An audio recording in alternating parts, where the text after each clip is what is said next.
Oh shit! Yeah. Montreal's the only team not playing. I don't think there's another 3-game week until like week 18 or something, or like 20. And I don't know if you guys saw the stats that the CFL posted today, but it pissed me off. It's like, oh, Davis Alexander's leading the league in passing. No fucking shit. Everyone else has played one less game. Yeah. Like Kelly and Harris are actually leading the league in passing. I watched 2 games this week. Watched like 2.5 games. I watched the Rider game, obviously. I watched the Lions game, too. Okay, I think we're good here. We're good? Yeah, it's about as good as it's going to get, I think. All right. Yeah. Welcome to this week's coverage of Canada Gridiron. Canada Day special. We're not doing anything special for it, but I'm Dylan. I'll let these gentlemen introduce themselves.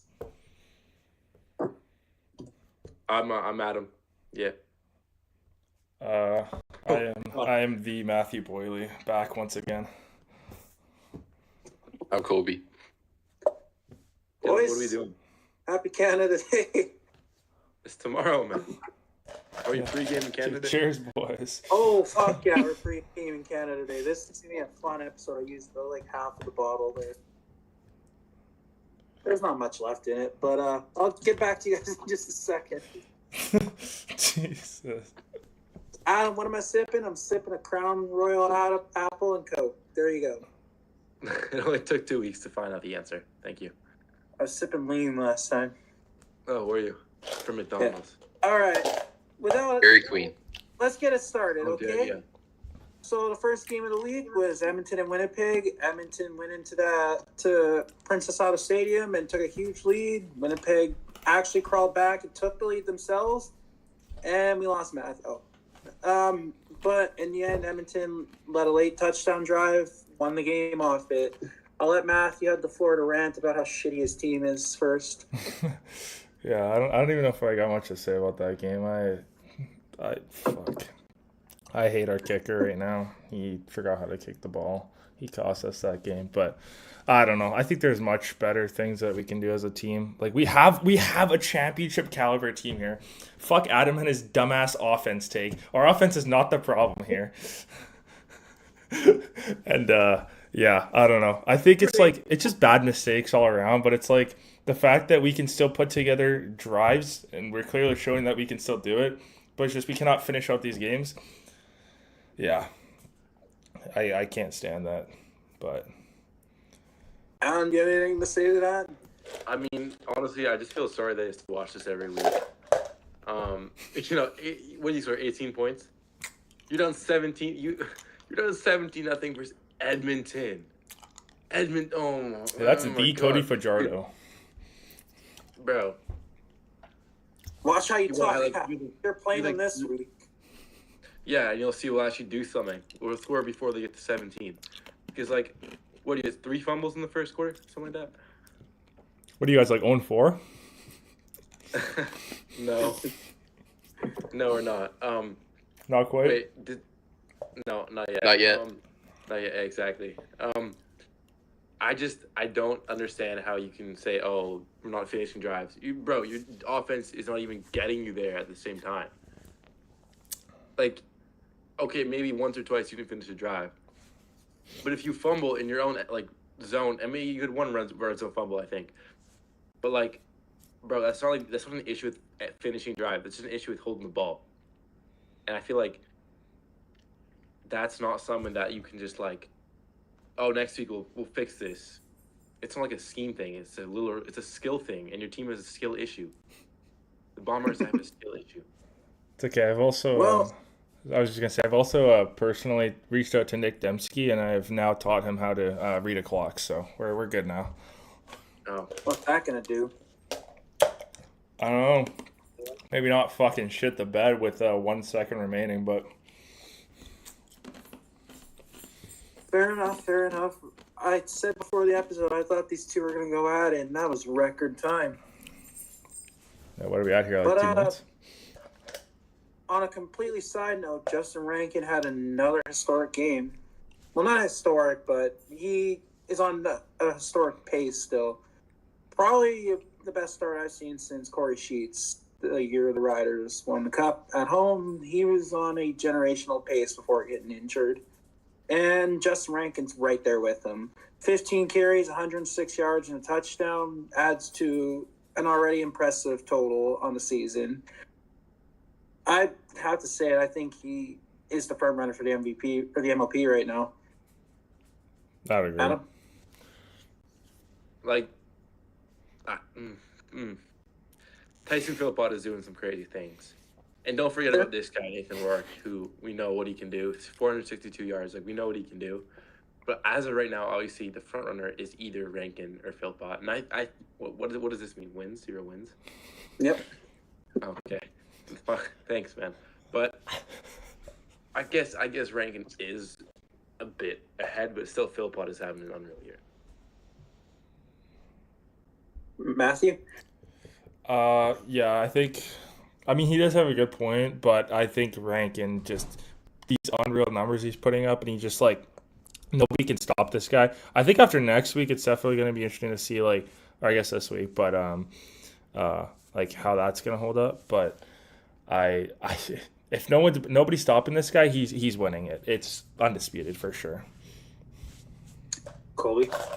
Yeah, I mean, he's like the best. It's not even close. He's the best running back in the league right now. Edmonton's entire team basically goes through Rankin, and like it seems like he should have like no issue getting at least like 120 net yards every game. That was his worst performance so far this season. It was still really good.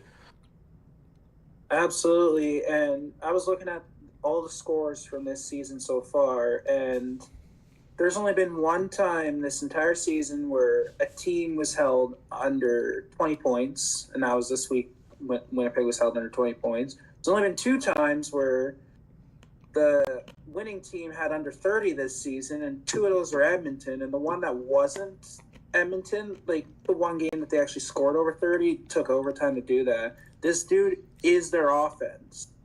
Cody Fajardo's been great, but Justin Rankin is carrying this team.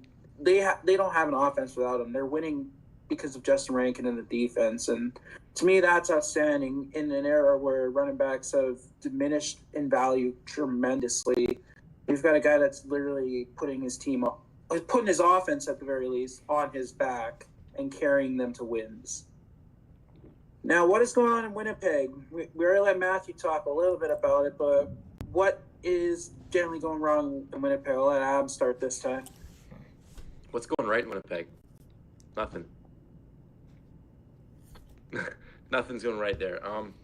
The defense, they're not bad. They're not worse than the league, anything like that, but they're not good. I think any team that plays against this defense can do what they want, not with ease, but it's not like the defense we see from like Saskatchewan and Montreal, where they can kind of just like shut down a part of their other team's offense. Winnipeg can't do that. Their offense can't, go out of defense with ease. Brady Oliveira maybe will have like a drive or two, or like slap his helmet, think he's the shit, but he's not. He's gonna fumble it in the game. They're Tim White. Okay, I respect Tim White, not for much longer, but he is a good receiver. Tim White's he's probably their best receiver on their team. Nick Dempsey, no, he's a system receiver. He's shit. And what? He's shit. Yeah, no, he's nothing. I just don't think Winnipeg has much going on their team other than Brady Oliveira, and he's not doing much, and I'm not scared of him. Like maybe 3 years ago, I was like, okay, this guy's scary. Let's focus on him. But I'm not scared of him anymore. The only person I'm scared of in Winnipeg is their kicker, and leaving their stadium after the game in the dark because it's Winnipeg. But that's kind of all I'm scared about in Winnipeg. Oh boy, what do you got to say to that, Matthew? Honestly, if we're being realistic here, I will agree. I think this team is a shell of like its former self from like a couple years ago.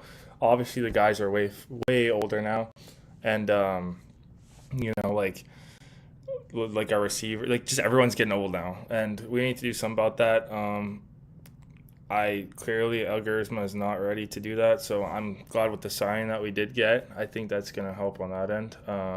but I don't think the quarterback's the issue. Brady Oliveira, he's just he's not bad. I don't know what this guy's slapping his helmet. Like, I think that's just like he is the shit, and that's what's up. But I think he's gonna have a bounce back moment. But it's just we can't seem to get things going, and I don't honestly. I really don't know what the issue is.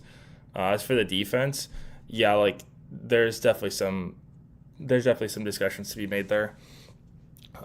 Like, I don't know half the time what our DBs are doing, to be honest. Like, why the fuck are they like 15 yards back from the play? I don't know what's going on there, but D line has been all right. Like, we had that one really good game, and ever since then it's been just okay. But yeah, Colby, what do you got to say about that? Yeah, I don't think any part of the team is like really bad. It's just more that none of it is that good. And to win games in this league, you need to have at least some part or some player on your team that can kind of take over and be like a game changer. Caleros can't move like he used to. Brady hasn't really seemed the same for a couple years. Their defense kind of fell off a cliff the last couple years. Their O-line's not that good. Their receivers are pretty mid. They just don't really have, like, even Castillo misses 2 kicks that he should easily be making. That game might even go to overtime. It's just there isn't really any part of their team that is working right. They need to fix that. You guys are definitely all not wrong, and I don't know if I can say Winnipeg's defense isn't that good, because so far throughout this entire year, every defense does not look good. And the one thing I've noticed with Winnipeg is their defense did play a lot better this week, but the week before when they were playing Hamilton, they looked like shit. The week before they were playing Calgary, they looked okay. The one game where the offense and the defense weren't awful was the game against Calgary, and they won. Ever since then, the last 2 games, either the offense was shit and the defense was good, or the defense was shit and the offense was good. I think it's a lack of connecting on the same ends from the Winnipeg, from Winnipeg. They both need to be on the same page. Like, if one end's not pulling their weight one game and the other's not pulling their weight the other game, it's just going to be an issue all season, and they need to figure that out. Should I move on, or do you guys want to keep fighting? I just want to add something here. Hey, go ahead. Like, I'm so happy. For the past, 3 years, I've been begging, just for the Winnipeg Blue Bombers to suck. And I can successfully say they suck. Don't count your eggs before they've hatched. They were what? Don't count your eggs before they hatched. They were 2-6 a couple years ago and made the Grey Cup. I don't care. They got more wins than you right now, man. We suck. I'm not saying we don't suck. I'm saying we both suck. But I've said this a lot of times. I care more about Winnipeg's absolute shitness than BC's goodness. I'd rather Winnipeg goes 0-16 than we win the cup. Just a pro hater. That's a wild take, but let's move on to the next game, which was Toronto and Saskatchewan. Saskatchewan played those shitty whiteout uniforms, and the defense played pretty shitty with it. The offense had some flaws. Trevor Harris threw his first pick of the season. Jalen Johnson fumbled in a key moment. But outside of those flaws, they were really good still. Is there anything to worry about in Saskatchewan, or is this just the loss that you're going to get every now and then, and you just move on? Adam? On the field, no. Off the field, yes. But on the field in Saskatchewan, I don't think there's much to worry about. Honestly, kicking, maybe. That's maybe the thing I would worry about. Quarterback, Trevor Harris is not he's not elite.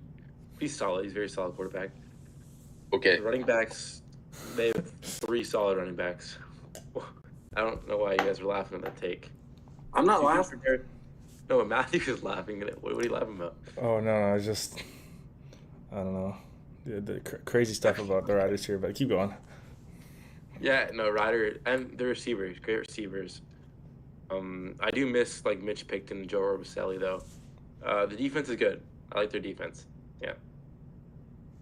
Oh, that's not the right week to say that. They got diced up by Chad Kelly. Well, I mean, kind of everyone does, especially never mind. Kyle's not gonna say what you want to say. Shout out Kyle's not Kyle. here- Oh man. Kyle's not here to say what you want to say.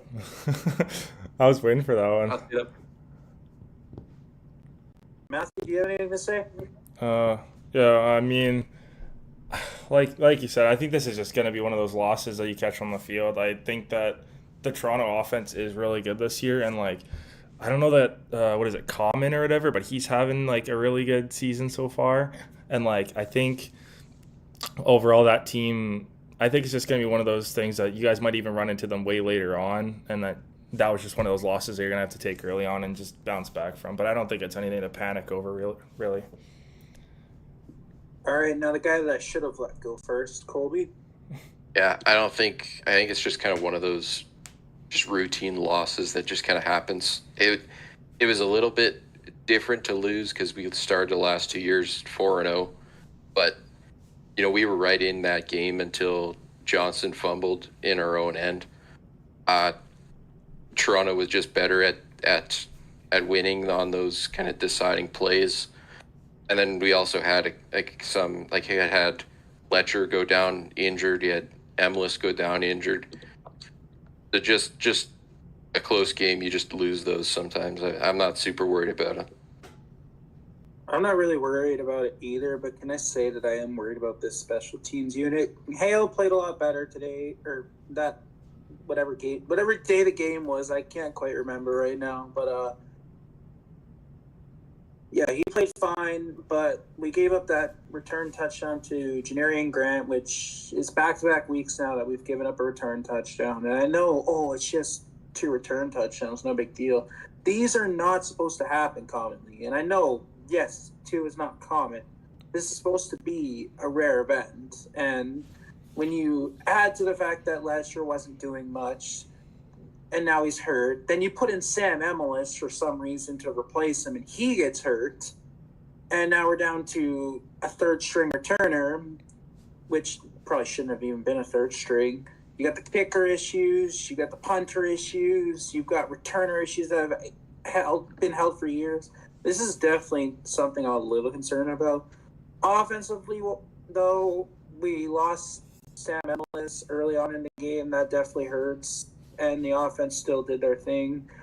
Defense did not show out, but like I said earlier, defenses are in hell right now. There hasn't really been good defensive showings. There's been barely any games where the winning team has had less than 30. So I think if you can hold a team to 25 or so, you're probably going to win a lot of games this year just because of how the offense is this year. And we have an offense that can score more than 25, so I'm not worried. Let's move on to the next game, and I'll let Adam have the floor in just a second. But Calgary and BC went into Kelowna, and Calgary was stomping them pretty much. It came close in the end. BC did have a chance to get an onside with a 1-score game, but they failed. 41-33 was the final. BC fired their special teams coordinator, Corey McDiarmid, after their game. Adam, what are your thoughts on the game? Okay. Give him a minute. There's a lot that I have to say here. Every single spot on this field that you look at, every single spot, they suck. Except if you look at the quarterback, this guy, Nathan Rourke. I'm wearing this jersey backwards for a reason. I'm not wearing pants either. This is all I'm wearing. Nathan Rourke, baby. So, the running back, James Butler.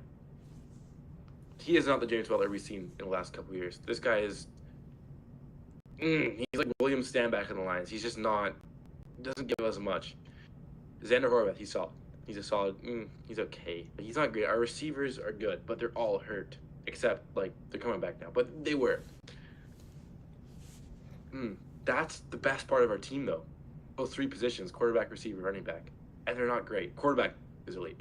But running back isn't great. Receiver is solid. It's like when you have the most efficient offense ever, your offensive players are the best ones. Yeah, but not anymore. James Butler isn't the best running back. He's probably not top 3. Keon Hatcher is maybe the best receiver in the league. McKinnis is solid and whatever. O-line sucks. O-line sucks. We suck everywhere. We have 4 Americans and we can't block anything. We can't. It's been like this for forever. And I was actually talking to Nathan Rourke's wife about this. We both agree. Protect Nathan. Yes. No, I'm good. Thank you. No pizza. We're doing this. O-line, they suck. I was talking. How do you have a star quarterback, best quarterback in the league, maybe best quarterback we've ever seen, and you can't block for him? You can't block. Okay, that's just the offense. That is our best part of it. And fuck the defense, the defense. Like Matthew, Bombers, solid defense. Colby and Dylan, you guys have a good defense. You are so lucky. God. Like, our defense, they don't have one good player on the defense. We don't have one good player. Darnell Sankey's our only good player on defense. Matthew Betts sucks until it gets, like, the second half of the season. He sucks. Third half? Huh? Miners. A cool podcast in, like, the third half. Anyways. Quarterback. We should have called Canada Gridiron. Absolute Swiss cheese. Quarterbacks suck. Safeties suck. Robert Carter Jr., please come back. Yes, obviously Mike Benavides, he isn't here well. But what can he do with his defense? What do you do with it? You can't. You can't do anything with this defense. You can't. So this offense last year, it was a generational offense. Like, efficiency-wise, we were the best offense of all time last year. But this year, we can't obviously replicate that. So we're not a good team. We're not a good team. Special teams, I'm not even gonna get into that because there's just everything is going wrong for this team. Everything is going wrong for the Lions team except their quarterback. Can I ask you a question? Yeah, ask me questions. Well, obviously the defense wasn't the best last year, but I just looked back to the West Final, and for about 56 minutes or some, you held the Riders' offense down on defense, which was one of the best offensive units in the league last year. What do you think is different from this year's defense and last year's defense that's kind of hurting? I don't know if you guys remember, but this Lions team last year, for like a 6-week span, we couldn't tackle anyone. We let up like 45 points a game. It was back when we played like Chad Kelly and Drew Brown. They put like 50 points up against us every time. So it was honestly the same thing as this last year, just different time of the year. And I think BC has this thing where for like a 3-week span, they lock in on defense. And also we had better players last year. We did have better players. Robert Carter, that's the best player we had. We had other guys too. I can't really remember. Who do we have? Some better guys. But we had better players. And also the Rider offense last year wasn't great. Well, yeah. Yeah. But say that again. You heard me. The biggest difference. Oh, I heard you. I want to see you say it again. The Rider offense is not that great. Hear what I said. This defense will lock in for a game or two. You will see they will. The same defense will. They always, for some reason, have a good period. But we're in a period where they just can't do anything. So I think you can't fix it. It just has to happen, and it will happen for a week or two. Then you'll go back to this cycle of bad defense. So I just think you got to get lucky, honestly, that your defense has a good game because your offense can't carry it every time. As a start firing Benavides. We've been saying this for 2 years, and I sure, I'm in favor of it, but I don't think it's gonna change much. Like this defensive, the players on this defense aren't good, so there's not really much you can do. All right, so this question, I guess, will be for the other two, since Adam has weighed his opinion already. What does need to change in BC? I'll start with you, Matthew. First of all, you got to get rid of that quarterback. Send him back to where he came from. Like, that guy's just a fucking piece of shit. He's Canadian, you idiot. Yeah, Send him back to fucking Kelowna or wherever the fuck he comes from. I don't care. That's still in BC, you donut. Oh no, I know. That's just not Canada to me. Anyways, other than that, I'm looking at the rest of my notes here, and I was trying to find out, like, because you got to find out the good before you can figure out the bad. So I was looking at my notes of good here, and I don't got much, but what I do got here is I do like their receivers, but almost all of them are gone, so that's not good. But no, to be real though, I think that like they're just getting really unlucky right now with some of these games. I don't think I think it's going to be a situation where it was like, where the Bombers went 2-6. I think they're going to come back. They're going to be the third team in the West to go to the playoffs. It's not going to be Calgary. I honestly don't think it's going to be Winnipeg. So that's my take on that. But Colby?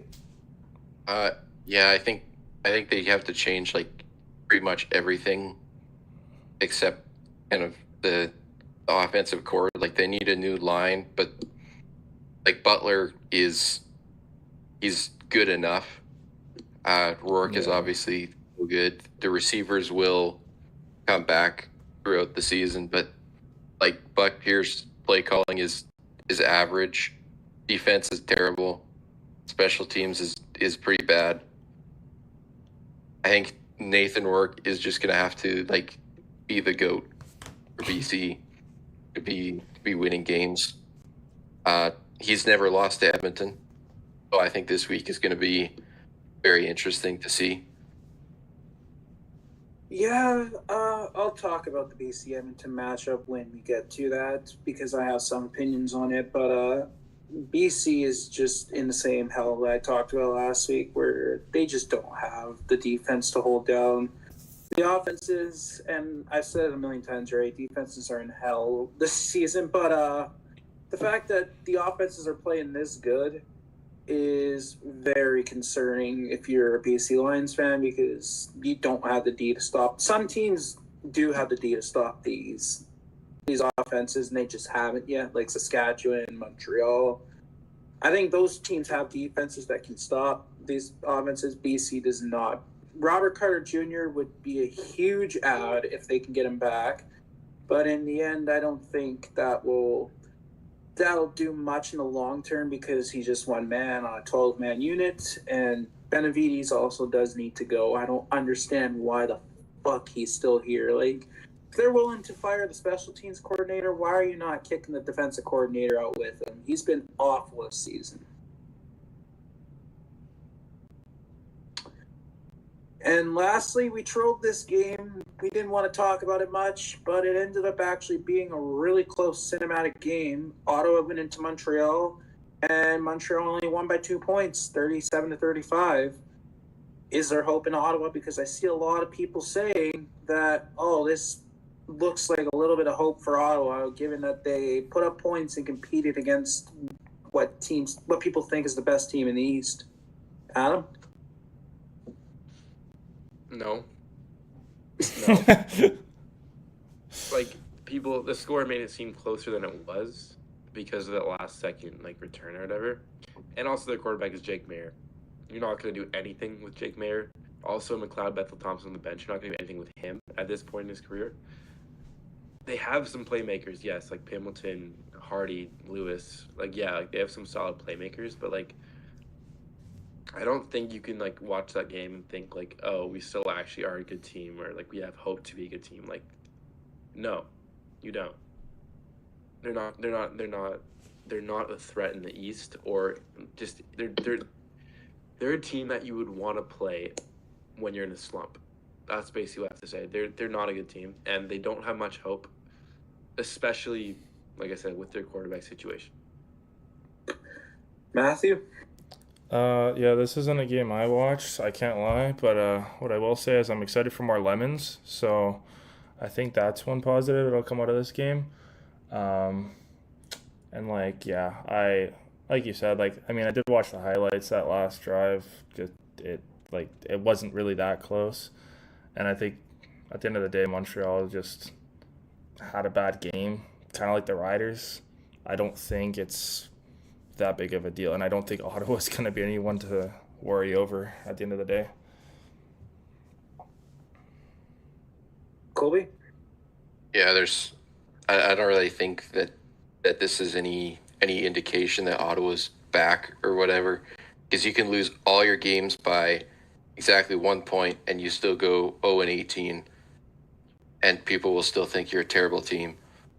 So just because they only lost by 2, they still lost. They're still 0-3, and especially when you consider that every single team except Winnipeg has been putting up like crazy points all season. I like 35 is pretty good, but everyone else is scoring 35 or more like pretty much every week. So like they still lost. There's not really any, I don't think there's anything there. I definitely agree with what you guys said. I don't believe there's hope in Ottawa, but for what it was worth, Jake Mayer did throw 27 for 38 with 336 yards, 3 touchdowns and just a pick. It's by far his best performance since joining Ottawa, and I think part of that might be because they traded Drew Brown, the monkeys off his back, but I don't think that he's going to do much for this team. I don't really think McLeod Bethel-Thompson's going to do much either. And I don't think this team's going 0-18. I think that they're going to luck into some wins that they beating some teams they shouldn't beat. But I really think that, like, you look at the 9 teams in the league, you've got 8 teams here.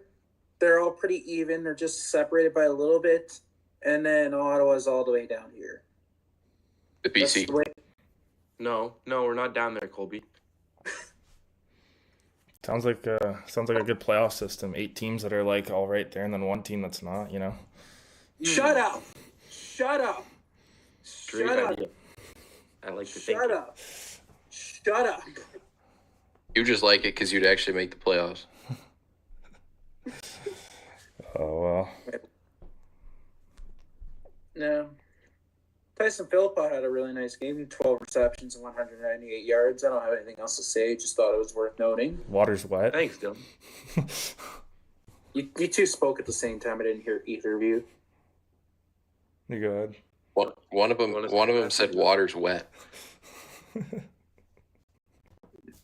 Yeah. All right, let's get rid of the recap. Move on to expansion talks, because the Lions game last weekend was in Kelowna. They're going to be in Kelowna again this weekend. And so I've seen some debates online saying Kelowna could support a CFL team. And for what it's worth, I don't necessarily agree with that. But do you guys think they could? And if not, where should the CFL pivot to for a potential 10th team? Adam? No, Kelowna can't. They can't. No. I've been in Kelowna a few times. That you can't have a team there. That's not. You can't have a pro football team in the CFL in Kelowna. You can have games there, like for BC, but you can't have a pro. It just the city. First of all, very dangerous city. Like you have to walk around there like with a knife on you because it's very dangerous. No, I'm not kidding. There's gangs there and stuff. It's dangerous. Oh, I wasn't even just real quickly, Derek said in chat, should have invited me to the chat during the Lions defense segment. Will be interesting. Yeah. All right, continue. Kelowna. Also, it's kind of away from everything too. Like you're low key in the middle of nowhere if you live there, if you play there. Like all these, I mean, I guess Winnipeg is too, but Kelowna, no, I don't even, no, you can't have a team in Kelowna. And I don't know maybe where else you can have it. Halifax is obviously the main one, but Kelowna is not happening. It's not going to happen. It can't. It just can't. Matthew? I really don't know if I have any words for this one. I mean, I think this was my first time finding out Kelowna existed as a place, so that's something. But I'd say besides that, like I don't really think I don't think so. Plus the fact like that you already got some fans there supporting a different team, it's kind of hard to garner support for something else. I think like I've always thought, maybe Saskatchewan could do another team, but I think they're all diehard Rider fans, so it's just not going to work. I'm sorry, I'm going to cut Colby off before he starts talking. I just find it really funny that you said that an issue in Kelowna is that they're already supporting another team, and then you said another team in Yeah, no. Saskatchewan. That's why I don't. That's also why I don't. But I think that you guys have enough, supporters that if it came down to it, that'd be my top option. But then again, who We am I have to say? Saskatchewan already has issues supporting Oh, I could have told you that, but one team. Saskatchewan already has issues supporting one team, and they rely on other towners. You put another team in Saskatoon, you kill all those out of towners, as well as the fact that Saskatoon is still not big enough to support their own. yeah. All right, Colby. Yeah, I have one question. Adam would probably know. How far is Kelowna from Vancouver, like, to drive? It is a 5-hour drive. Okay. Yeah, so attendance was like 19,000 for this Kelowna game or something like that. A lot of Lions fans would have no issue kind of making the trip for a game like that. But Like just time game. yeah, for like this 1 or 2 weeks that they're in Kelowna. But there's not actually enough people in Kelowna to support 9 or 10 games a season. So I don't really see, there's just not the support at all to have a team there. Plus, unlike Saskatchewan, you're not pulling residents from neighboring cities and towns. No, well, Kelowna would. Kelowna actually would. All the Okanagan would support it. It's just that's still not that much. But there is a lot of other cities around there that would support. I mean, when I look at the expansion issue, the first thing I see with Kelowna, and the immediate reason why I think it wouldn't fail, is because there's only 172,000 people in Kelowna. And just for comparison, I was talking about how Regina can't support a team on their own, and they need the rest of Saskatchewan to pull the weight. Regina has 263,000, which is almost 100,000 more, and they're still struggling. They can't do it on their own. As for other cities, obviously Halifax had that proposal, the Ridgehaven mega project. It was 25,000 seats. It's going to cost $1.5 billion, and it's 30 minutes outside of Halifax, and it's going to be filled with not only the stadium, but hotels, houses, and all this. I don't know if that's going to go down, but that was a proposal, so CFL is definitely going to look at that option. The one that I've always preached is Quebec City. They have TELUS Stadium there, which is where Laval plays, and that already has 12,000 seats, and with standing room, it gets to 20,000. And they would expand if they got a team. There'd be a huge expansion.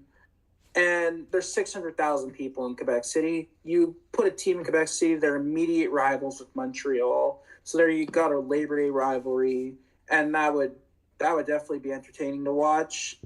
And the one other city that has been considered, I don't really think it would work, is London, Ontario, because they only have an 8,000 seat stadium, so you're probably going to need a lot of renovations or a new stadium outright. And I don't really think that that's going to happen, but we'll see what happens with this Halifax one. Kelowna is just a no-go. And in my opinion, I think we should go with Quebec City. Anyways, for news this week, there wasn't really much. As a matter of fact, until an hour or so ago, I had nothing written for the news. But then we found out that Joe signed in Calgary. He'll still have to serve a 6-game suspension before he can play.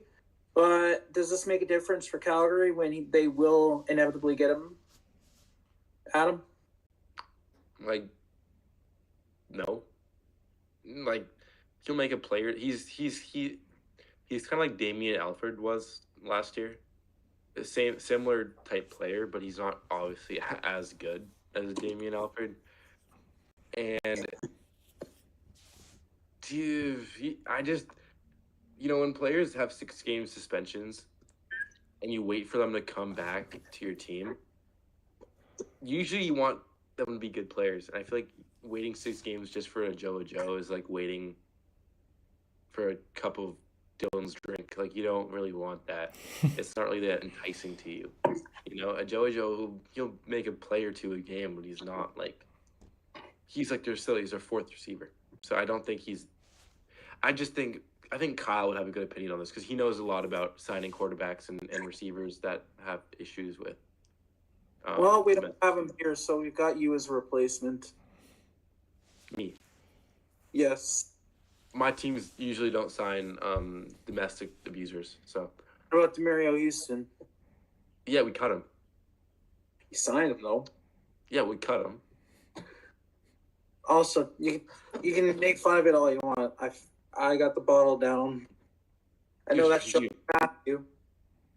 So not drink that. Green apple, ew, gross. Don't knock it till you try. This is fucking amazing. Anyways, what do you think about Joey Joe? Well, to start, I don't think he's a really good player, but I don't think that's like gonna change Calgary's like.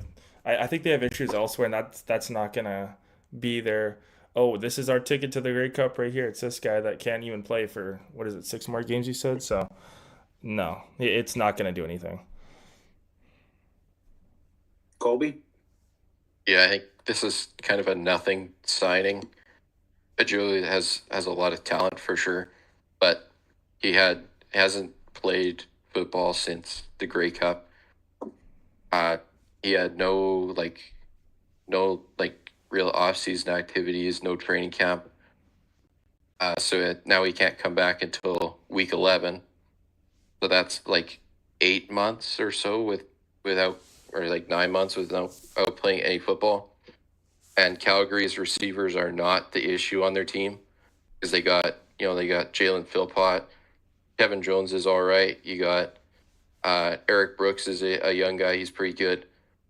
Brissett's pretty good. Like, there's definitely areas on their team I think that is a lot worse than their receiving group. So he might have like a couple of plays, but he's not going to be like any difference maker. Yeah, I definitely disagree with the receiver thing. Like, they've got some decent guys, but who in the CFL really doesn't have decent guys at this point? So I think they have one of the weaker receiver rooms in the league, but Joey Joe's not really add much. But with that being said, you're probably not finding anyone better in July that's just available, waiting to be picked up. He's got the potential, but I think there's a reason that he was like the 7th or 8th option in Saskatchewan last year.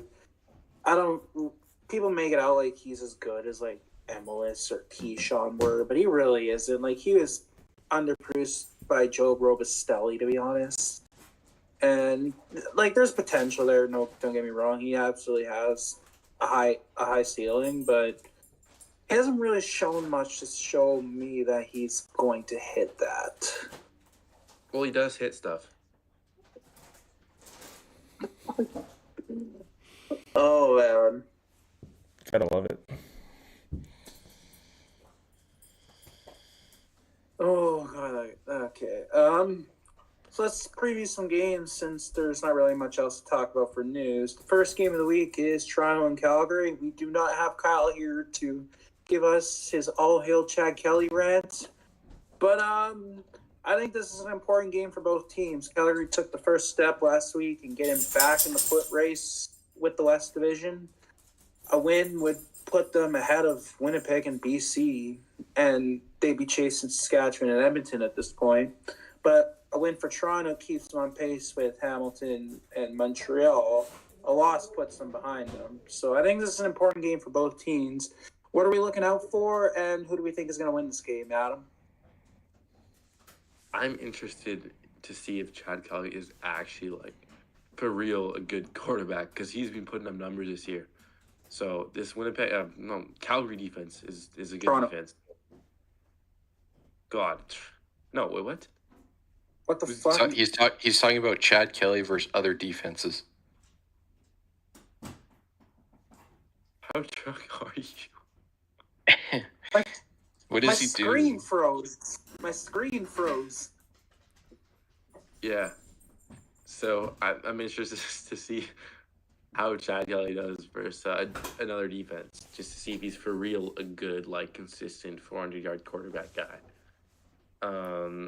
Toronto's offense is somewhat just, like, bland.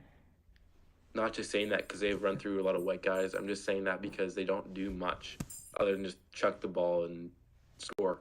And they have interceptions. Like, they're kind of they're entertaining to watch. They don't, like, do anything crazy. Their defense is just a defense. I don't really know much of their defense. So that's what I'm watching for Toronto.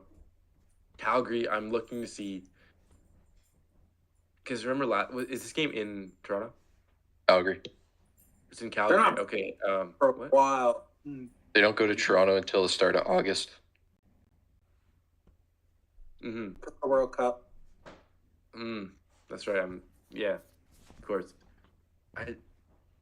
I'm interested to see how Calgary does. Like, are they gonna? I feel like they're just gonna stick to the ground and they're gonna run the ball a lot. I feel like because I feel like they haven't really established that too much this year, and I think they really want to establish that Dedrick Mills just pound it. What? What? My fucking screen froze again.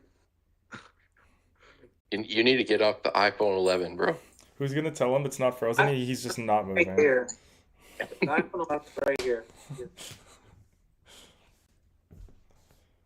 I'm actually on the worst device.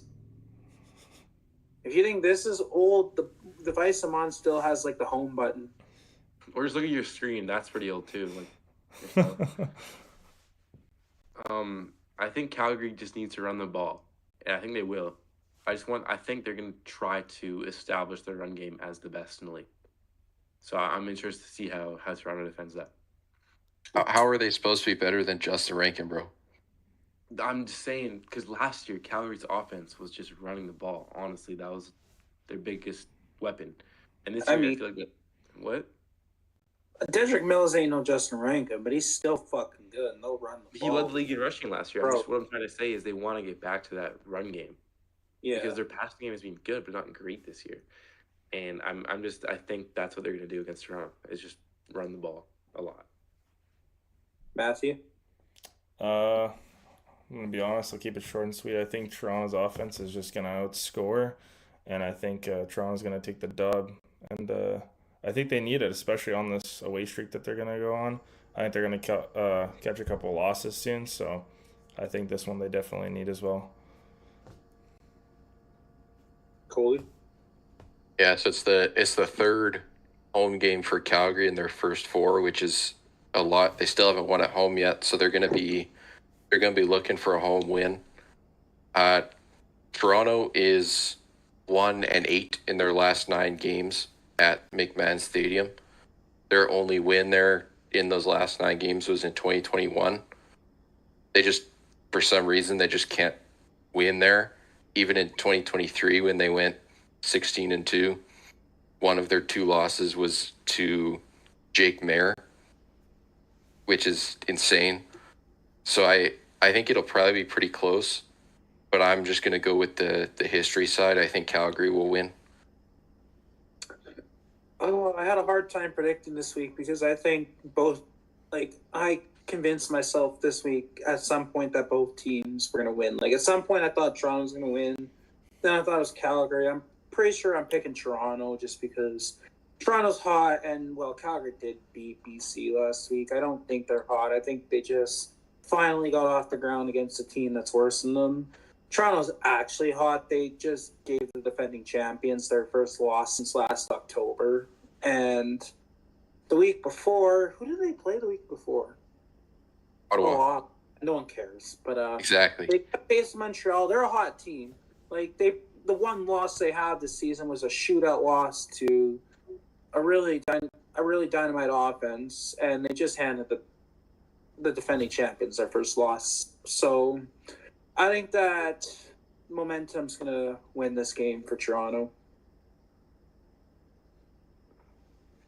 All right, let's go to Saskatchewan and Ottawa. And there's no one likes to talk about Ottawa, but there is couple things to talk about. First of all, Saskatchewan will be without Keyshawn John. Oh, sorry, Saskatchewan will be starting Keyshawn Johnson, Del Duncan Busby, Daniel Weed, Jalen Johnson, and Johnny Johnson. Outside of Keyshawn Johnson, those are all bench warmers. Wait, did you say there's 3 Johnsons? Keyshawn Johnson, Jalen Johnson, and Johnny Johnson the third. So there's 3 John. Oh my god. Do we actually know for sure that Emilus and Schaefer Baker aren't playing? Because I heard that they were running with the starters for a little bit at practice. I didn't hear that, but all I've heard this week is that Jalen and Johnny Johnson and Daniel Weep have all been setting up. So they're going to be without KSB. They're going to be without Samuel Emilus likely. So how's the offense going to look for Saskatchewan without those guys? Plus, it doesn't look like AJ Ouellette's going to be back either. We'll start with Colby. I think if you were going to be injured for a game, this is the team that you would want to be playing against. Jake Mayer, sure, he had a pretty good game last week, but he still sucks. We all know that he still sucks. He always has a couple of those pretty good games every year. I don't think Ottawa's going to be able to get anything going with the ground game. Their ground game has been horrible all season. We just got to get some pressure on Jake Mayer, stop the run. Harris and Keyshawn Johnson have a good connection. If they can link up for a few big plays, build a bit of a lead, I think it should be pretty easy for us to win this game. But we're the Riders, so we never have easy wins. They're always incredibly stressful for no reason. So I think we're gonna win, but it'll probably be some stupid 31 to 26 or something like that. Adam? I think Ottawa actually could take the win here. It's crazy to say. Saskatchewan's offense is missing key players. Daniel Weave, I think he's actually a stud. I think he's a great player. I've seen him in college. He's insane. He's a great player. He's going to have a big game, I feel like. But the 3 Johnsons, bro, I don't think they're... Keyshawn Johnson, he's good, right? But the other 2, I don't think are great.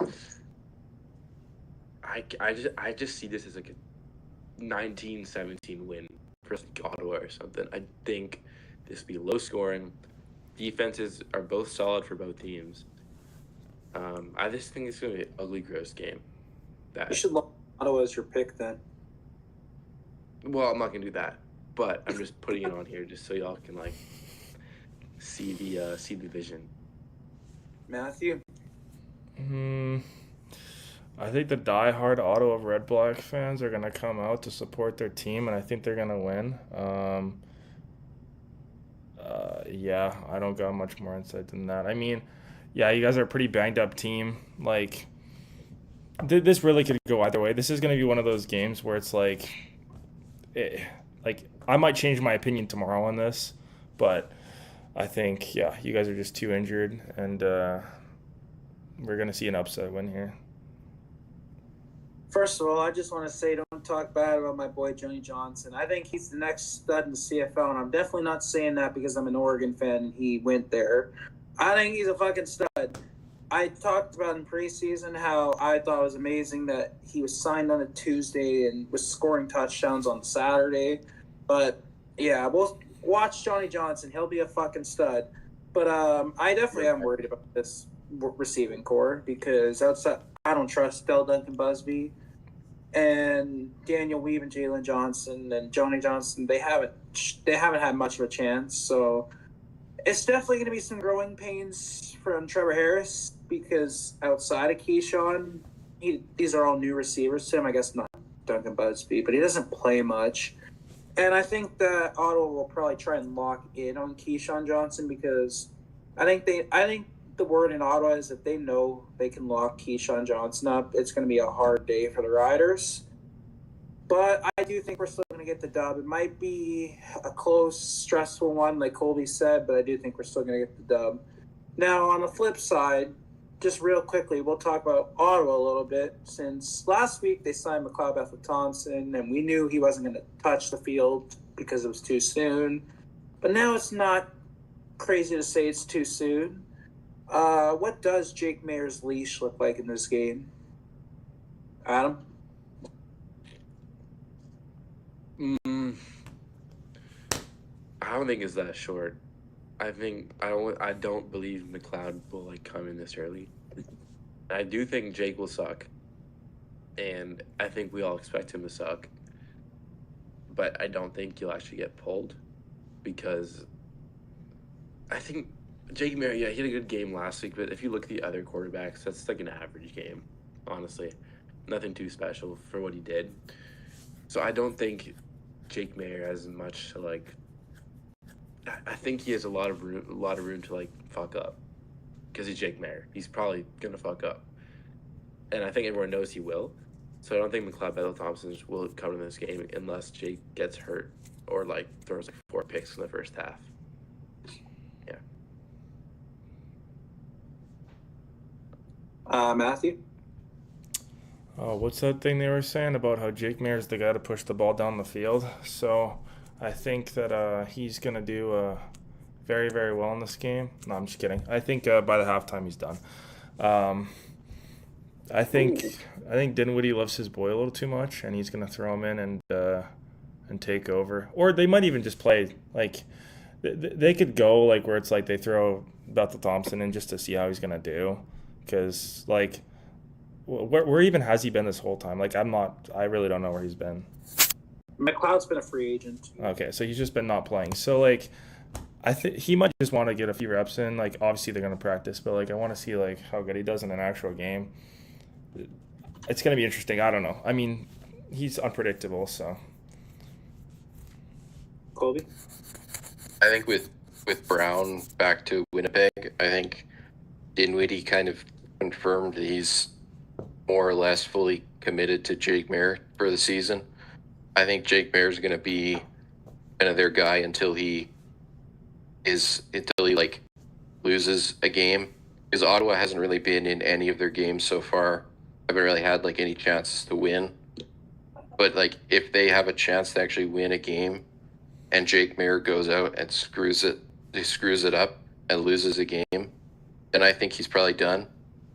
But until then, I think Dinwiddie's kind of just gonna let him play however he wants, because I think even Dinwiddie is smart enough to know that if you have Jake Mayer and McLeod Bethel-Thompson, you are not going anywhere.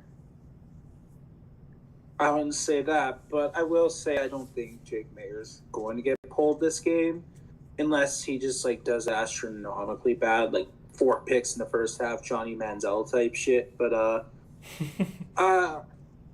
you gotta think like Jake Mayer played 1 preseason game. Drew Brown didn't even get the chance to play in that game, and all of a sudden Jake Mayer's the starter.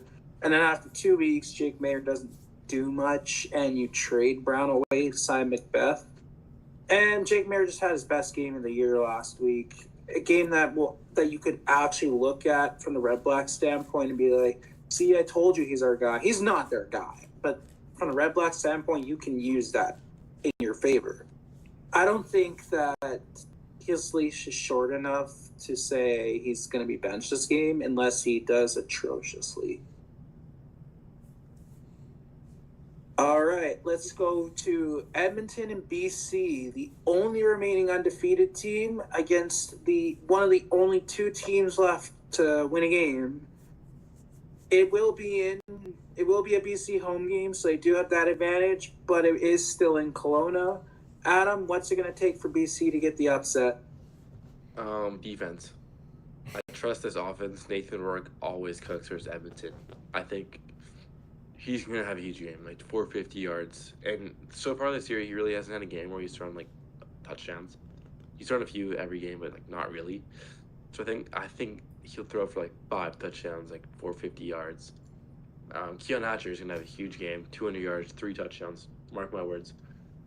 I think it'll be high scoring. I just think this defense the BC Lions defense needs to make a play.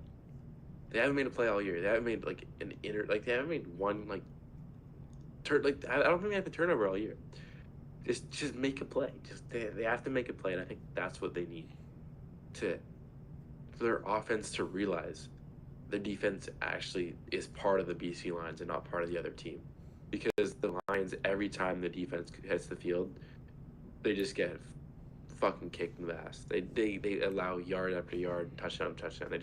They need to make a play for their offense. That's all they need to do. Matthew, what do you think? What's it going to take for BC to get the win?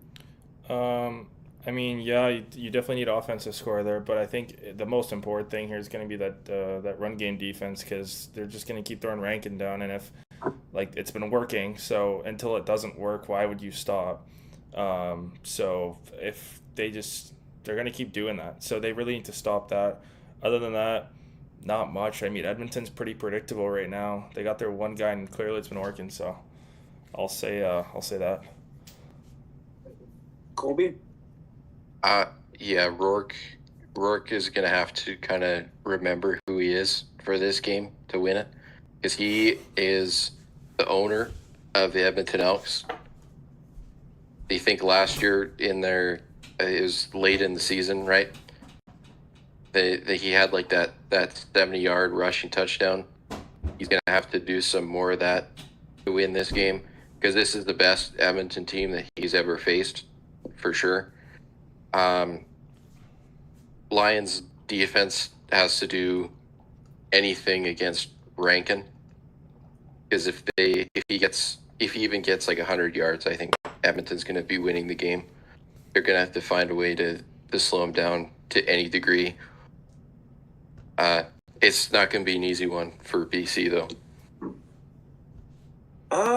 For some reason, I keep wanting to predict BC. At the end of the day, I don't think I'm going to, but part of me just feels like this is the matchup that's going to give both Edmonton their first loss and BC their first win. I think the matchup kind of favors BC in the sense that BC's defense has been horrible, but their run defense has definitely been a lot better than their pass defense, and Edmonton specializes on the run. Cody Fajardo hasn't been awful. He hasn't been bad. He's been good, but I think BC is going to probably swarm the run game, and they're going to force Cody Fajardo to win the game with his arm. And when you don't have the run game established, it's a lot harder to win the game with your arm. I do think Rankin's still going to have a great game, but I think BC is definitely going to have to focus on shutting him down. Now, offensively, I think that Edmonton has been the best defense in the league this year, and if you don't agree with me, go look at the points put up. They're the only team that's held another team that under 20 this year, and they've held 2 or 3 games under 21. They have put up by far the least points against, and I definitely think that BC is not a team you can expect to hold to 19 or 21 or whatever they had against Winnipeg. I definitely think BC is going to put up points. So I think if Nathan Rourke can come in and dice and put some points on the board before garbage time, then they're going to force Edmonton into a shootout. And so far, Edmonton has won their only shootout, but that was not Montreal's best game offensively. And I think BC can definitely put them in a position that they're not familiar with, and that's how they win the game. You got anything to say, Adam, ahead of this game? I think Justin Rankin isn't gonna have a great game. BC always, not always, but usually when a good running back comes in, the defense always, most of the time, stops them and makes them have a decent game. Not a bad game, but I just don't see Justin Rankin having a huge game. I think Cody Fajardo will actually be the reason why they have a chance. And maybe Keon Julian Grant or Austin Mack, but I don't think Justin Rankin is going to do what he's been doing recently against us. I just think Cody Fajardo is going to... Because the secondary is horrible. So is the D-line, but I think the secondary is what's going to probably lose us this game. And Cody Fajardo's arm is what's going to beat us. Yeah, fair enough. And we've got the last game of the week, which is Winnipeg and Hamilton. What are we looking out for in this game, Matthew Boyley? Holy, the full government name here. You know, I'm starting I to lose didn't try. faith. I'm starting to lose faith in this team a little bit. I can't lie. I'm starting to turn to Adam here, but then again, he never had any faith in my team. So Whoa. Let's flash back to a couple weeks ago when you said you thought they were back. hey, I did have faith. There's a full clip of it on the I did have faith. I did have faith, but I'm starting to lose it a little bit, especially after just the plays we've been giving up. I think Hamilton is like a decent team, so it's definitely going to be an interesting matchup. I don't know. I think we just need to pull through. Like you said, we need to play both sides because it's either we're all good on offense or we're good on defense, and we've been like. We just need to put both together and just make it work. And Adam over here is gonna say that's not gonna work, but it's gonna be tough because they are a very good team, and we're playing in Hamilton, so we don't have the benefit of a sold out stadium. But I guess we'll have to see. Adam, I love to hear what you think about this. Well, thank you, Dylan. Before I get into this, I just want to say, Dylan, you are great, and you're a great host, and you look great. Cheers. My feet just tingle when I see Holy, you. zip it up. Winnipeg, Hamilton. Oof. Winnipeg, Hamilton, right? Mm-hmm. Winnipeg and Hamilton. Okay. Remember what I said last time before Winnipeg and Hamilton played? I was like, I see a blowout by Hamilton. I think Matthew will walk out at halftime with his family. I'm going to say the same thing this week. I think last time I said Kenny Lawler was going to have a big game, and he didn't. So this is it. This is when he has a big game because he really hasn't had a great start of the year. So he's going to have his breakout reminder of who he is. What's that face doing? Take a game against BC. Give me 1 second, boys. He needs to pause that take to go find out.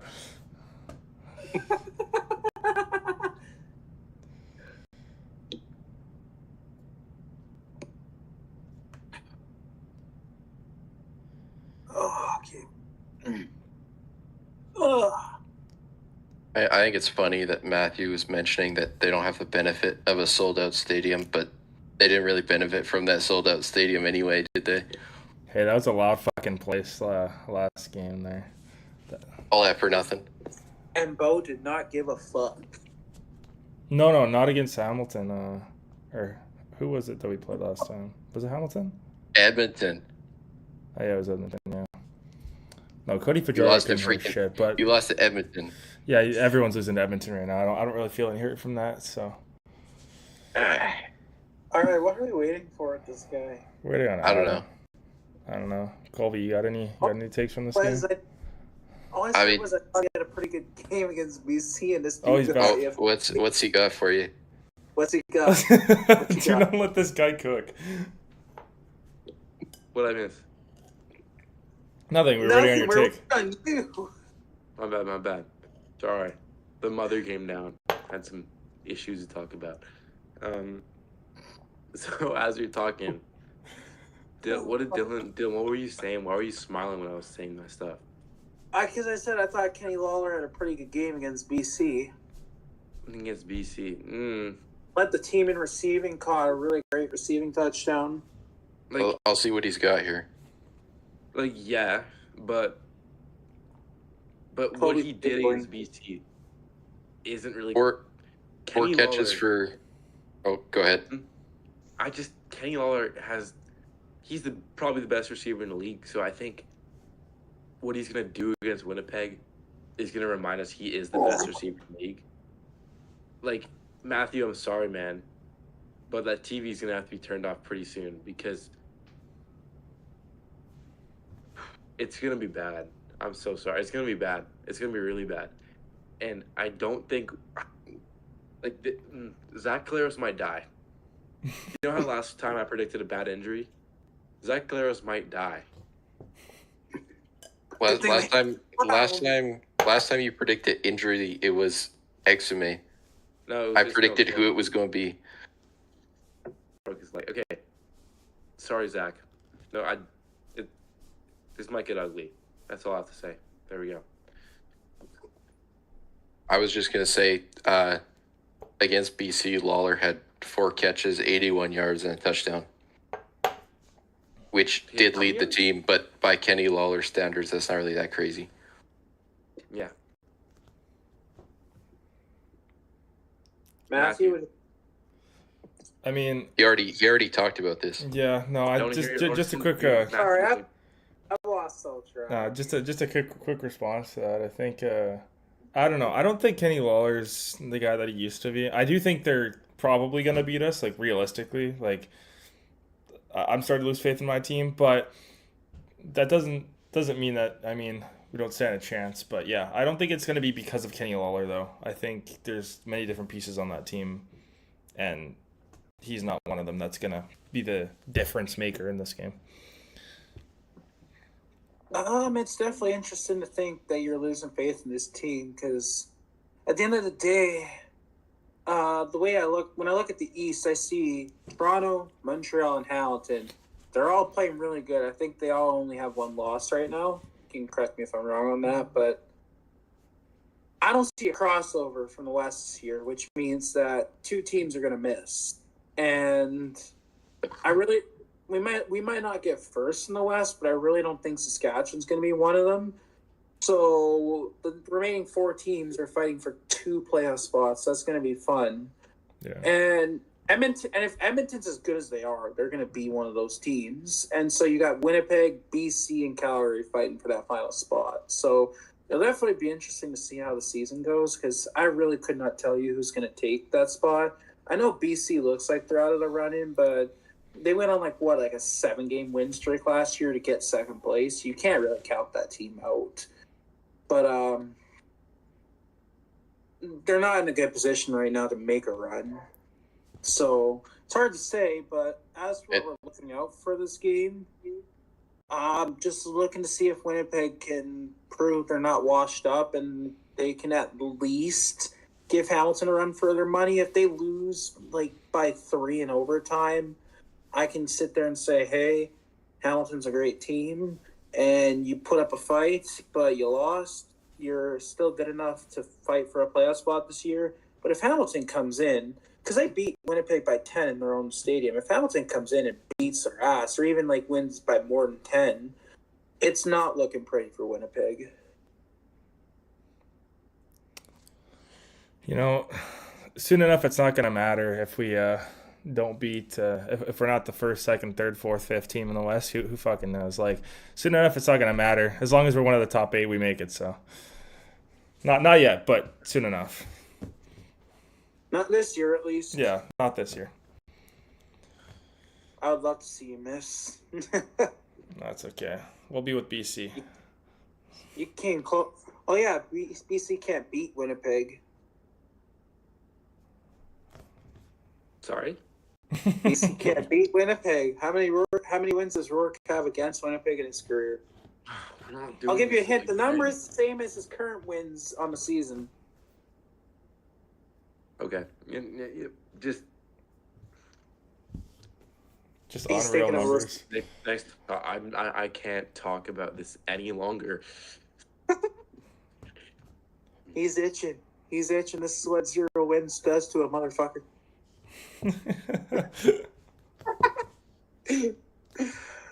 Oh boy, this has been a fun episode. But are you guys ready to call it? Yeah, I don't think we need to talk about Adam's fantasy team at all. So I think I'm good to call it here. Oh, let's talk about it. Let's talk about it. Do you have anything to say about that? My fantasy team? The first time we made the episode, I was like telling y'all, like, my fantasy team's good. I wasn't trying to be over the top, but I knew it was elite.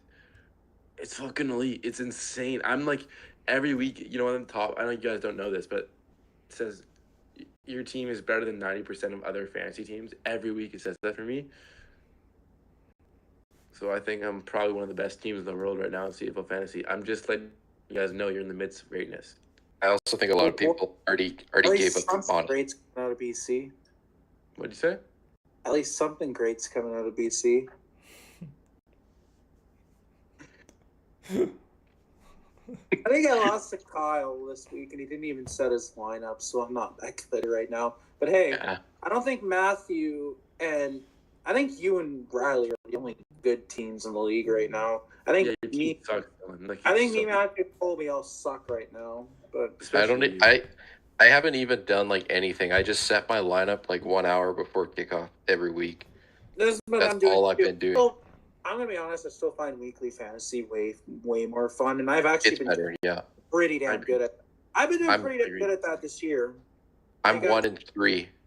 I think I'm 2 this and 2 season. right now, but I've been putting up a lot of points. I think the first week I did pretty bad.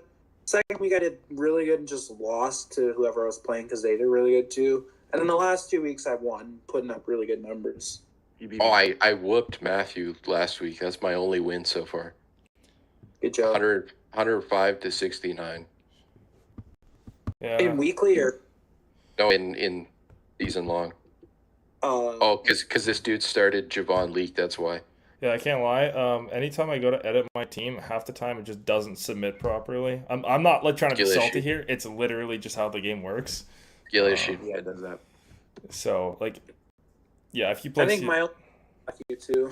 like if you play fantasy, obviously you know the issues I'm having, but that's. Oh, I think we all use with this fucking shitty website. Yeah, like I'm not saying I'm the only guy here with issues. It's just I'm kind of at the point where it's like I still try to set my lineup when I can, but I don't even know if I did last week. Like it's just Well, yeah, I don't think you started Javon Leak, so I feel like you wouldn't have intentionally done that. yeah, I don't think I have looked at that app in like a week. I think I just opened it to check the records, but Yeah. not looking good. But I don't know. I think that's all I had to say.